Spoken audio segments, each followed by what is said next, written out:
ओम।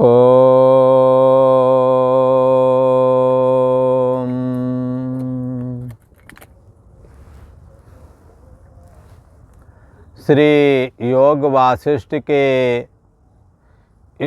उपशम प्रकरण में श्री वशिष्ठ जी महाराज बोले, हे राम जी, जिसकी हृदय से वासना नष्ट हो गई है, जिसकी हृदय से वासना नष्ट हो गई है, वह पुरुष जो कार्यों में बंधता है, वह पुरुष जो कार्यों में बरतता है, बंधता नहीं बरतता है, तो भी मुक्त है। किसी ने कहा, महाराज ये कैसी कही? कार्यों में बरतता नहीं, कार्य करता है, भिन्न भिन्न प्रकार के क्रिया कर्म व्यवहारिक कर्म करता है, तो भी मुक्त है, बंधता नहीं, कर्म से बंधन नहीं करते, ये कह बात। और जो भी करे उनको बंधन कर लेता है। कर्म जो है, कर्मणा बद्धते जंतु, कर्म के द्वारा ये जंतु, ये जीवात्मा बंध जाता है। पर आप कहते हैं जिसकी हृदय से वासना नष्ट हो जावे, वह पुरुष का अपने क्रिया कर्म सब करता हुआ भी है, हाँ, सब तरह का व्यवहार बरतता हुआ भी, तो भी मुक्त उसे क्यों कहते हैं? इसलिए कहते हैं कि निर्वासनिक पुरुष का संबंध, हाँ, मैं करता हूँ ऐसा नहीं रह जाता है। अहंकार विमूढ़ात्मा करता है मिति मन्यते, अहंकार से अंधा पुरुष ही मैं करता हूँ ऐसा मानता है।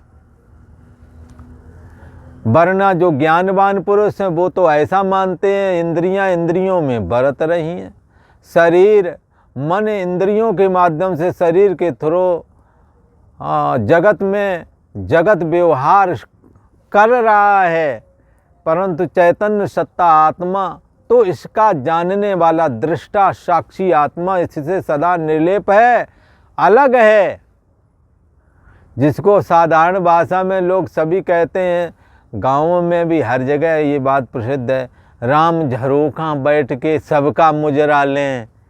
तो मन रूपी झरोखा में, नेत्र रूपी झरोखा में, कान रूपी झरोखा में बैठ के, हाँ, वाणी रूप झरोखा में बैठ करके सबका मुजरा, मुजरा माने देखना, मुजरा लें, देखते रहते हैं।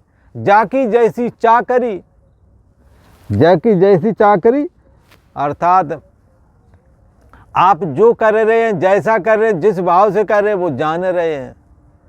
इसीलिए तो कहा, चींटी के पग घूंघर बाजे सो साहिब सुनता है। चींटी भी चलता है, उसके घूंघर बजते हैं, जान जाता है परमात्मा की चींटी यहाँ से निकल रही है भला। पर हम लोग नहीं जान पाते। हम लोग तो तब जानेंगे जब उसके पंजे हमारे शरीर से टच होंगे, लगता कोई रेंग रहा है, कौन रेंग रहा हो ये भी नहीं जानेंगे। तो श्री वशिष्ठ जी महाराज कहते हैं, जिसकी हृदय से वासना नष्ट हो गई, वासना रहती है हमेशा अहंकार में। अहंकार दुर्लभ ब्रह्म ज्ञान का श्रवण मनन निध्यासन करने की वजह से परिच्छिन्न व्यक्तित्वपना बाधित हो गया। बाधित हो जाने से वासना नष्ट हो गई। हाँ, वासना को समूल नष्ट करने के लिए अहंकार को ही नष्ट करना पड़ेगा। जैसे जिस घड़े में पानी रहता है तो पानी निकाल दो, फिर बरसात हो जाए तो फिर भर जाएगा घड़ा, पर घड़े को ही तोड़ दो तो पानी किस में रहेगा? ना रहेगा बांस, ना बजेगी बांसुरी। तो जिसके अंदर से अहंकार नष्ट हो जाता है, उसकी वासना नष्ट हो जाती है। पर वासना को और अंत करने के भी कई प्रकार के उपाय बताए हैं। तो समूल नाश के लिए तो अहंकार का नाश करना पड़ेगा। ठीक ऐसे जैसे घड़े के नाश करने से फिर घड़े में पानी नहीं ठहरता, ऐसे ही जब चैतन्य सत्ता आत्मा को ये जान जाता है, तब परिच्छिन्न व्यक्तित्वपना रूप जीव भाव इसका बाधित हो जाता है। और बाधित हो जाने से भिद्यते हृदय ग्रंथि, हृदय की गांठ, मैंने किया मैं भोगूंगा, हाँ, ये सारा कर्तापन जो कि अहंकार में रहता था, अंतर्यामी आत्मा के जानने से अहंकार बाधित हो गया, कर्तापन बाधित हो गया है। और जगत के मिथ्यात्व का भी निश्चय कर लिया है। अब जगत में बरतते हुए भी मिथ्या जगत की वासना कैसे बने?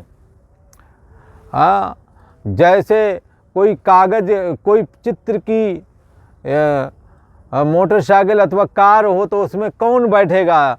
कहेंगे ये तो मिथ्या ही है। जैसे कारों में कई बार अंगूर लटकते हुए दिखाते हैं, प्लास्टिक के होते हैं, दूर से लगता बहुत अच्छे अंगूर होंगे, पर वो अंगूर नहीं होते। जैसे उसी प्रकार से जगत के प्रति मिथ्यात्व का निश्चय करने वाले, जगत में नीरसता बुद्धि को देखने हारे, जगत से उपराम होने वाले, जगत से वैराग वृत्ति धारण करने वाले लोग क्या करते हैं?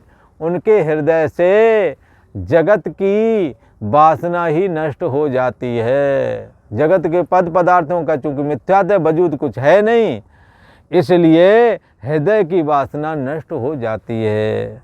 उसी को कहते हैं श्री वशिष्ठ जी महाराज, हे राम जी, जिसके हृदय से वासना नष्ट हुई है वह पुरुष जो कार्यों में बरतता है, अपने कार्य व्यवहार यदि करता है तो भी कर्म उसे बंधन नहीं करता, इसलिए तो भी वो मुक्त है। कर्म करता हुआ भी वो मुक्त ही है। कर्म के बंधन से मुक्त का मतलब यहाँ कर्म बंधन से मुक्त है।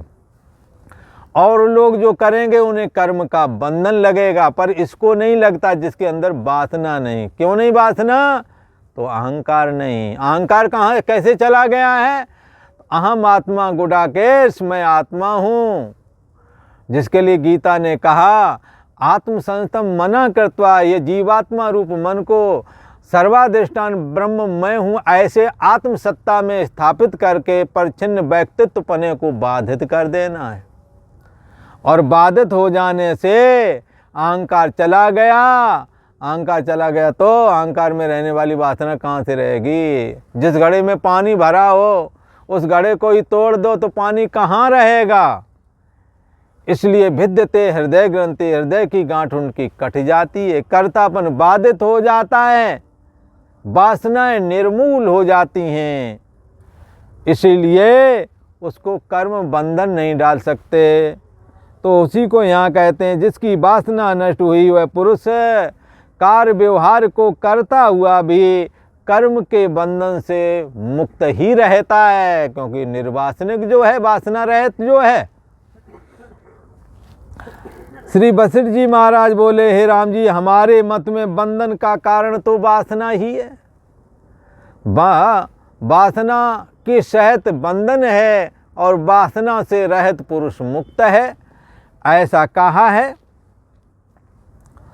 जिसकी वासना पदार्थों में कैसा करके ये सत्य हैं, ये रमणीक है। कई लोग कहते ये हमारे 3 पुश्त से चला आ रहा है, ये अमुक सामान है, हमारे दादा परदादा खरीदे थे। हाँ, तो कई बार माता कहती हैं ये जो मटुका है ना, इसमें हम घी, हमारी वो फलानी आजी सास थी वो रखती थी, फिर हमारी सास ने, फिर अब हम रख रहे हैं, ये मटका नहीं टूटना चाहिए। बच्चों से कहते पहले पुरानी महिला, अब तो मटका वटका वाला काम ही ख़त्म हो गया, मिट्टी वाला। उसी में पहले घी रखा जाता था, दही भी मटका में ही, मटका मतलब घड़ा मिट्टी का, उसी में जमाया जाता था और मिट्टी की दुधानी में दूध गर्म किया जाता था। सब कुछ मिट्टी वाले में पात्र में होता था, बड़ा अच्छा लगता था। तो क्या है कि मिट्टी के पात्र में रखा हुआ दूध दही आदि यदि घड़ा नहीं होगा तो कहाँ रखोगे? ऐसे ही यदि अहंकार नहीं तो वासना कहाँ रहेगी? वासना न होने की वजह से ही कर्म का बंधन नहीं होता उसे। जिसकी वासना क्षय हुई राम जी वह मुक्त स्वरूप है, ऐसा तक कह दिया। जिसकी वासना पदार्थों में, ये पदार्थ सत्य हैं, ऐसा करके जिसकी अंदर वासना बढ़ जाती है राम जी वही बंधन को प्राप्त हो जाता है।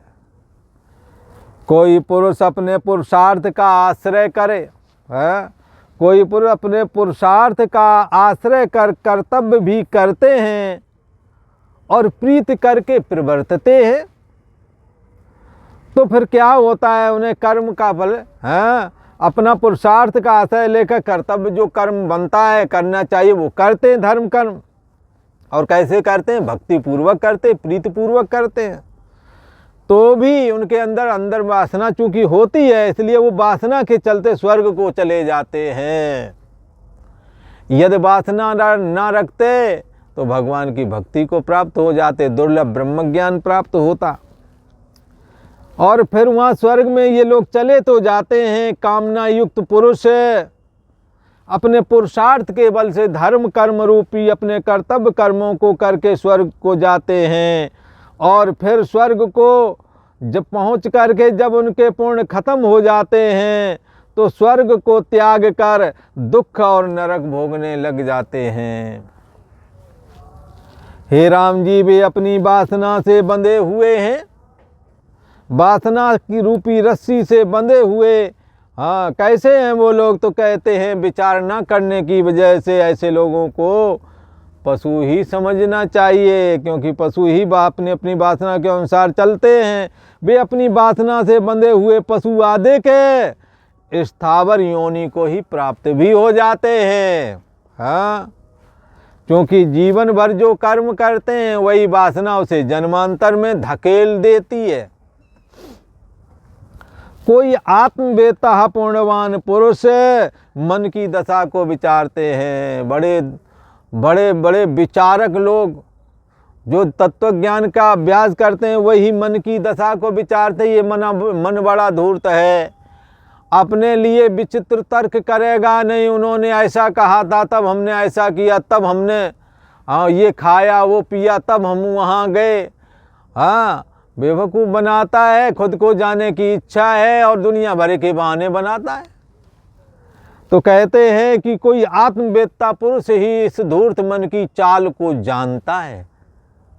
ये मन नाना प्रकार के उपाय करके हर एक जीव को नचाता है। ये जो हो कहते हैं कि हर माया बलवंत भवानी, ये भगवान की माया जो कि तुम्हारे अंदर मन बन करके बैठी हुई है। तो राम नचावे सबय गोसाई, कहते हैं शायद उमा कीर मरखट की नाई। जैसे बंदर नचाते हैं ना मदारी लोग, ऐसे ही हमें तुम्हें नचाते हैं। कहाँ नाचते हैं? फालतू तुम कह रहे हो नाचते, जो हमारी इच्छा होती तभी तो नाचते हैं।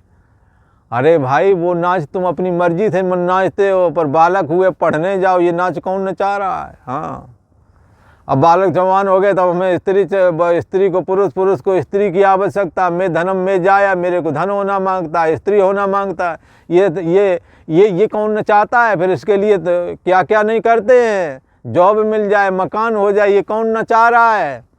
उमा कीर मरकट की नहीं। जैसा तुम्हारा प्रारब्ध, जैसा पूर्ण कर्म है, उसी के अनुसार तुम्हारे से वो काम ईश्वर करवाता है। आप किसी के द्वारा प्रेरित होकर के लगे हुए हैं, और वो प्रेरित करने वाला कोई और नहीं, आपके पिछले जन्म का किया हुआ कर्म ही संस्कार रूप हो करके आपके मन रूपी चिप में ईश्वर ने अपने संकल्प के द्वारा मन रूपी चिप में वो रख दिए संस्कार। उन संस्कारों के अनुसार ही आप प्रवृत्त हो रहे हैं। आपके नाते रिश्ते भी वहीं हो रहे हैं जहाँ से आपका कर्म जुड़ा है। जिसका कर्म नहीं जुड़ा है जहाँ से, वो वहाँ जाता भी नहीं है। और एक कहावत भी बड़ी प्रचलित है कि ये जो आपस में स्त्री पुरुष के संबंध, पति पत्नी होते हैं, पिता पुत्र होते हैं, कहते हैं कई विचारवान लोग कहते हैं ये अपना देना लेना चुकता करने के लिए आए हैं।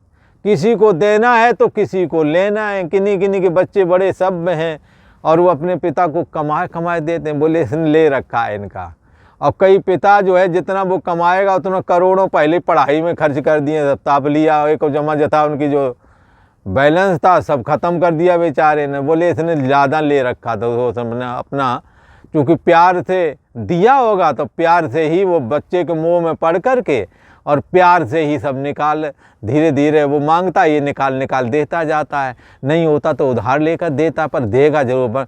बोले हमारे बेटे ने कहा है कैसे भी इसका ये 1 साल और रहेगी, ये निकल जाए और जितना भी खर्चा होगा जैसे होगा नहीं होगा तो हम लोन ले लेंगे, ऐसा कर लेंगे, वैसा कर लेंगे, नाते रिश्तेदारी में जाएंगे वहाँ से उधार ले आएंगे और गहने गिरवी रखे आएंगे, हाँ उसका ब्याज भरते रहेंगे, पर बच्चों को पढ़ाएंगे, बोले ले रखा है इसने इतना कि अब ये सब करना पड़ रहा है, बड़े प्यार से करेंगे, ऐसे नहीं। और करना भी जो कोई ये पढ़ाने लिखाने वो अलग विषय, कर्म का सिद्धांत तो अपना है ही है, जो सत्य है वो तो कहना पड़ेगा, पर इसका मतलब ये नहीं समझना कि हम निषेध कर रहे हो, ऐसी बात नहीं है। अपने बच्चों को, अपने बुजुर्गों को जो आप कर सकते हो सच्चाई के मार्ग पर लगाएं, पढ़ाएं, लिखाएं, सभ्य बनाएं, ये तो कर्तव्य है ही। तो यहाँ कहते हैं कि ये जो स्थावर आदि जो योनियां हैं ये कैसे प्राप्त हो जाती हैं, पशु आदि योनियां, क्योंकि आपने कर्म किए पशुओं वाले, जो पशु नहीं करते वो तुम कर रहे हो, तो फिर क्या है, वासना वो अंदर बन रही है और वो मन रूपी चिप में वहीं चिपकती चली जा रही है। और जो कहोगे कि वहाँ यमराज के यहाँ शरीर छूट जाएगा, वो पूछेंगे तो क्या बताओगे, क्या बताओगे, वो मन खोल के बता देगा ये देखो तुम्हारे में है कि नहीं है, और तुमने ऐसे ऐसे किया था, वो चुपके से जो किसी को आज तक पता नहीं लगा, गुप्त रोग, वो गुप्त रोग तुमने वो गुप्त पाप जो किया है उसका गुप्त रोग भी हो जाता है, सफ़ेद शरीर हो जाएगा, कहीं कुछ हो जाएगा, कहीं कुछ हो जाएगा। आप बचना चाहते हो पर आपका वो कर्म आपको दुनिया को बताता है कि तुमने ये किया है, गुप्त पाप हो जाते हैं, वो सफ़ेद दाग होकर के आ जाते हैं, कोई कोई कहता है, पर हम तो ऐसा मानते हैं ये कोई अभिशाप नहीं है, इस रोग की निवृत्ति कर लो, दवा कर लो, ठीक हो जाऊँ का बात।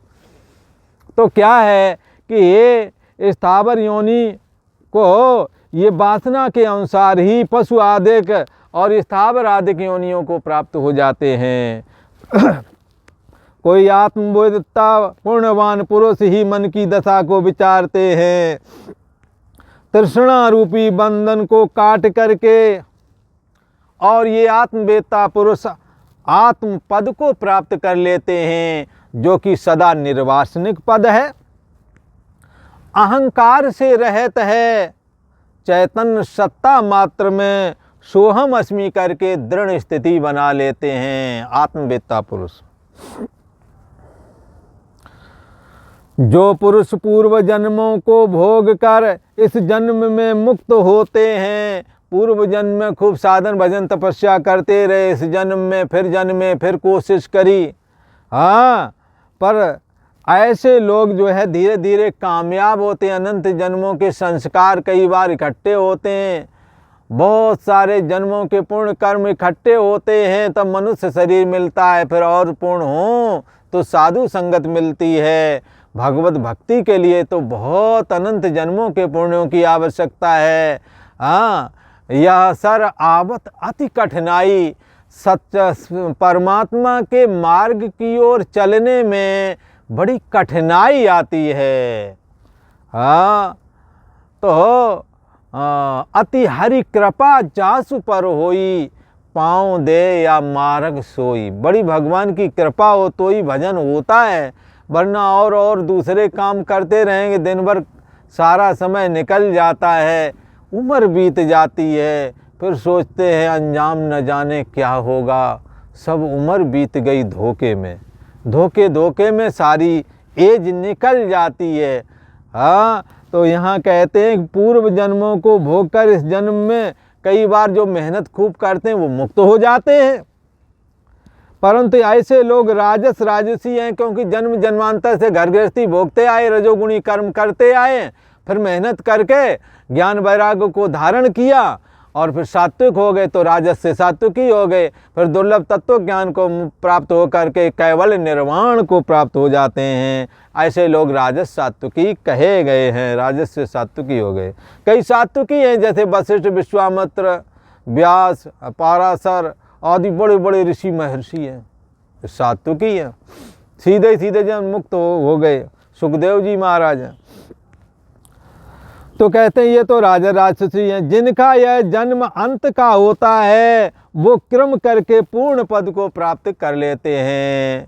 जिसका अंतिम जन्म आ गया है, ऐसा समझ लो कई जन्मों से ये साधना करता हुआ आया है, अब इसको दुर्लभ तत्व ज्ञान होकर के केवल निर्वाण को प्राप्त हो गया। जिसका यह अंत यह जन्म अंत का होता है, वो क्रम करके पूर्ण पदात्मा को प्राप्त होते हैं। जैसे राम जी शुक्ल पक्ष का चंद्रमा क्रम से पूर्णमासी में को पूर्ण हो जाता है, सब कलाओं से पूर्ण होता है, ऐसे अनेक जन्मों से साधना करते करते ये चैतन्य सत्ता आत्मा की उपासना करने हारा ये पुरुष कैवल्य निर्वाण को प्राप्त होकर के पूर्णता को प्राप्त हो जाता है। आज इतना ही। ओम।